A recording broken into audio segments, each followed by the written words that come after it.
Good morning, welcome to simple mindful moments. আমি সুদেশনা, তোমাদের আরও একবার ওয়েলকাম আমার আর একটা নতুন ব্লগে।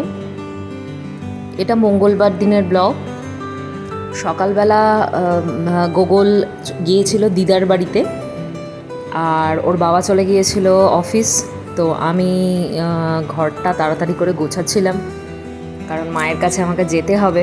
বিকেলবেলা ওকে নিয়ে গোছাতে লেগেছিলাম, সেই জন্য। আর মাঝে মধ্যে বোধহয় সব মায়েরাই ভাবে যে একটু যদি কেউ দেখার হতো এই ছোট বাচ্চাগুলোকে, তাহলে নিশ্চিন্তে নয় নিজের কাজগুলো গোছানো যেত। কিন্তু বিশ্বাস করো, গোগল যখনই ওর দিদার বাড়ি যায়, ঘরটা সত্যিই খুব ফাঁকা ফাঁকা লাগে। কিছুক্ষণের জন্য সত্যিই মনে হয় একটু কাজগুলো রিলিফে করতে পারছি ঠিকই, কোনো রকম কোনো পেছন থেকে ডাক নেই, বা পেছনে একটা কাজ বন্ধ করে আরেক কাজে লাফ দিয়ে যেতে হচ্ছে না। তাতে কি হচ্ছে, সময় মতন কাজটা তাড়াতাড়ি শেষ হতে পারছে।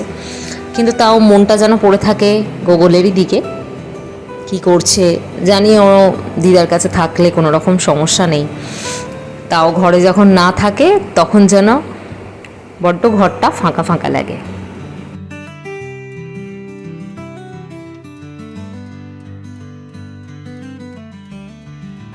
আমার জানা তো একটা কাজ করতে খুবই বিরক্ত লাগে। এতগুলো কাজের মধ্যে ওই একটাই কাজ যেন বড্ড বোরিং লাগে বলতে পারো। সেটা হচ্ছে আলমারিটা গোছানো। অনেক দিন ধরে দেখছি যে আলমারিটা এরকম ঢাল হয়ে পড়ে আছে, কিন্তু একটা ইংলিশে কথা আছে না, প্রোক্রাস্টিনেশন, সেটাই হয়ে যাচ্ছে। আমি কাজটা খালি ডিলে করেই যাচ্ছি। এই ভাবছি আজ করব, আজ কেটে যাচ্ছে, তারপরে ভাবছি কাল করব, কাল কেটে যাচ্ছে। এটা আর কার হয় গো?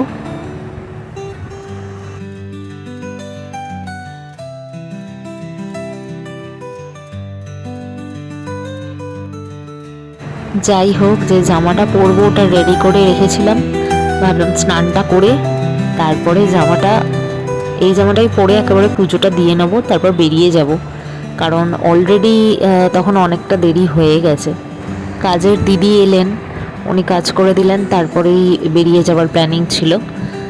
জামাটা আয়রনিং করে নিচ্ছি, ততক্ষণ যিনি কাজের আছেন উনি কাজগুলো সারছিলেন পাশে। এই দেখো, কথা বলতে বলতে ও ঘরের কাজ সেরে এবার আমার আর একটা বেডরুমে চলে এলাম। যে জামা কাপড়গুলো এই বেডরুমে থাকে সেগুলো অ্যারেঞ্জ করে ঢুকিয়ে রাখলাম আলমারিতে। আর এই ঘরটা খুব এলোমেলো হয়েছিল, খুব বলতে ওই ঘরের তুলনায় এতটা নয়, তাও দেখে ভালো লাগছিল না, তাই এই ঘরটা একটু গুছিয়ে নিচ্ছিলাম। আরও একটা জিনিস মাথাতে আইডিয়া এলো, আমার যে আর একটা ঘরের বেডরুম, সেইটার খাটের পাশে সাইড টেবিলটা একটু সরু জায়গাটায় রয়েছে। ওই জায়গাটাতে না ঝাড়ু মোছাও করা যায় না, আমাকে বারবার ওই টেবিলটাকে সরাতে হয়। তাও সপ্তাহে একদিন করে সরিয়ে দিই। যিনি আছেন উনি ঝাড়ু মোছা করার সময় জায়গাটা পরিষ্কার করে দেন। ভাবলাম ওই টেবিলটা এখানে নিয়ে চলে আসি, এই জায়গাটাকে সাজালে কেমন হয়। শুধু সাজাবো না, জিনিসটা আমার ইউজেও আসবে।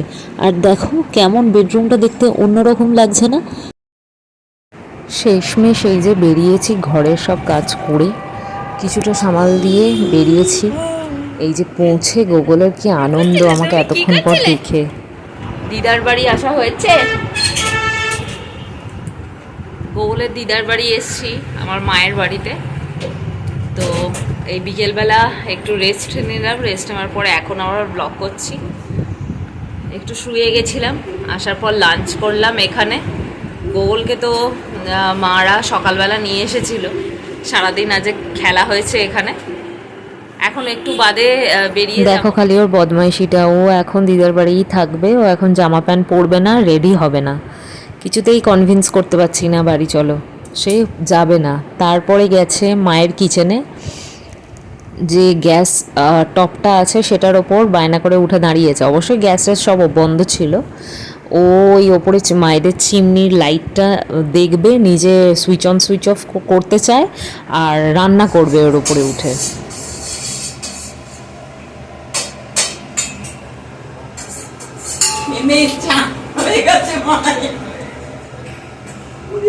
বাবা